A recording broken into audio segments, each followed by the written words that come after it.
सूरजपुर नाम का एक छोटा सा कस्बा था, जहां सुबह की पहली किरण के साथ ही बाजार में चाय की केतली की सीटी बजने लगती थी। इसी कस्बे में हाल ही में शादी करके आए थे राहुल और प्रिया। दोनों के सपने बड़े थे, एक छोटा सा घर, बच्चों की हंसी और कभी न भूखे रहने की जिंदगी। लेकिन जेब में बस कुछ 100 रुपए थे। उन्होंने बाजार के पास एक पुरानी दुकान का छोटा सा कमरा किराए पर लिया। कमरे में रखे सामान को देखकर राहुल ने प्रिया से कहा, प्रिया, मैं काम ढूंढने निकलता हूँ। कुछ तो मिल जाएगा।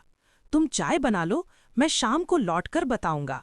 राहुल पूरे दिन बाजार में भटकता रहा, दुकानदारों से पूछता रहा, मजदूरी मांगता रहा, लेकिन कहीं कुछ नहीं मिला। थककर जब वो एक चाय के ठेले के पास से गुजरा तो गर्मा गर्म समोसे और चाय की महक ने उसके पेट को चीर दिया। ठेले वाले को सब चाचा जी कहते थे। राहुल ने हिम्मत करके पूछा, चाचा जी, मैं इस कस्बे में नया हूँ। क्या आपके पास कोई छोटा मोटा काम है? काम तो है बेटा, लेकिन सिर्फ बर्तन मांजने और चाय के कप धोने का। दिन के 120 रुपए मिलेंगे, करेगा? राहुल के पास कोई चारा नहीं था। उसने हाँ कह दी। दिन बीतने लगे।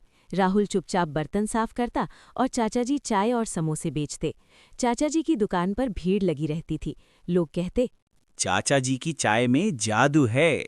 एक दिन चाचा जी बोले, राहुल, आज मुझे शहर जाना है, पूरा ठेला तू संभाल लेना, शाम तक लौट आऊंगा। जैसे ही चाचा जी गए, ग्राहक आने लगे। राहुल घबराया, लेकिन चाय बनाई, समोसे दिए। एक बुजुर्ग ग्राहक ने कहा, बेटा, तू जवान है, बर्तन क्यों मांजता है? अपना ठेला क्यों नहीं लगाता? राहुल ने हंसकर कहा, चाचा जी, चाय बनानी नहीं आती मुझे, सीख ले। चाचा जी दिन में 4-5 हजार कमा लेते हैं, तुझे सिर्फ 120 देते हैं। अपना ठेला लगा, देखना कितना नाम होगा। ये बात राहुल के दिल में घर कर गई। शाम को चाचा जी आए तो बोले, अच्छा किया बेटा, अब तू बर्तन धो, मैं चाय देता हूँ। राहुल चुप रहा, लेकिन अंदर से कुछ बदल चुका था। उसी शाम प्रिया ठेले पर आई। राहुल को बर्तन मांजते देख उसकी आंखें नम हो गईं। राहुल जी, आज हमारे शादी की पहली सालगिरह है, चलिए घर चले, मैंने आपके लिए स्पेशल चाय बनाई है। अरे लड़की, चुपचाप घर जा, इसे काम करने दे। राहुल गुस्से से बोला, चाचा जी, तमीज से बात कीजिए, ये मेरी पत्नी है। पत्नी है तो घर में रख, कल से अगर आई तो इसे भी काम पर लगा देंगे। ज्यादा शोर मत मचाना, वरना इस कस्बे में कोई काम नहीं मिलेगा, भूखे मर जाओगे। अगले दिन राहुल ने फैसला कर लिया। उसने कुछ बचत के पैसे से एक पुराना ठेला किराए पर लिया और चाय का स्टॉल लगाया। लेकिन उसकी चाय साधारण नहीं थी, वो स्पेशल अदरक मसाला वाली चाय और क्रिस्पी आलू पकौड़ी बेचता था, और सिर्फ 5 रुपए कप चाय और 10 रुपए प्लेट पकौड़ी। पहले दिन ही भीड़ लग गई। लोग चिल्लाए, वाह भाई, इतनी स्वादिष्ट चाय 5 रुपए में, चाचा जी से 10 गुना अच्छी। चाचा जी का ठेला खाली होने लगा। लोग चाचा जी से कहने लगे, चाचा, तुम्हारी चाय अब 30 रुपए क्यों? राहुल भाई 5 में दे रहे हैं, स्वाद भी कमाल। चाचा जी गुस्से में राहुल के ठेले पर गए। अरे राहुल, एक दिन में ठेला कैसे लगा लिया? कहाँ से पैसे लाए? मिलावट तो नहीं कर रहा? नहीं चाचा जी, मेहनत और ईमानदारी से। अच्छा सामान, अच्छी चाय। चाचा जी को यकीन नहीं हुआ। उन्होंने पीछा किया। देखा कि राहुल बाजार से सबसे अच्छी चाय पत्ती, अदरक, दूध और मसाले नकद खरीदता है, कोई उधार नहीं। चाचा जी सोच में पड़ गए। उनकी भीड़ खत्म हो रही थी। उन्होंने दाम घटाए, लेकिन स्वाद में कमी आ गई। एक रात चाचा जी चुपके से राहुल के घर के बाहर पहुंचे। खिड़की से झांका। अंदर राहुल और प्रिया चाय की तैयारी कर रहे थे। प्रिया बोली, राहुल जी, इतनी मेहनत के बाद भी 5 रुपए में चाय बेचना कब तक? घर कैसे चलेगा? जब तक हमारे पास वो लोटा है, हम सस्ता ही बेचेंगे, बाद में सोचेंगे।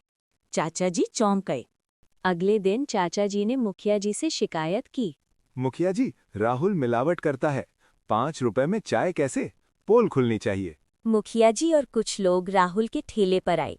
राहुल, सच बता, इतना सस्ता कैसे? मिलावट है। राहुल चुप रहा। मुखिया जी बोले, जवाब नहीं दिया तो ठेला बंद। राहुल उदास घर लौटा। प्रिया ने पूछा तो उसने सब बताया।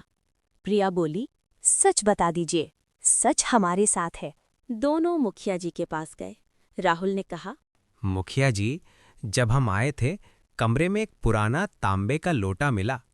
हमने उसे मालिक को दिया, लेकिन उन्होंने कहा ये किसी साधु का था जो यहाँ रहता था। जादुई लोटा है, इसमें सिक्के कभी खत्म नहीं होते।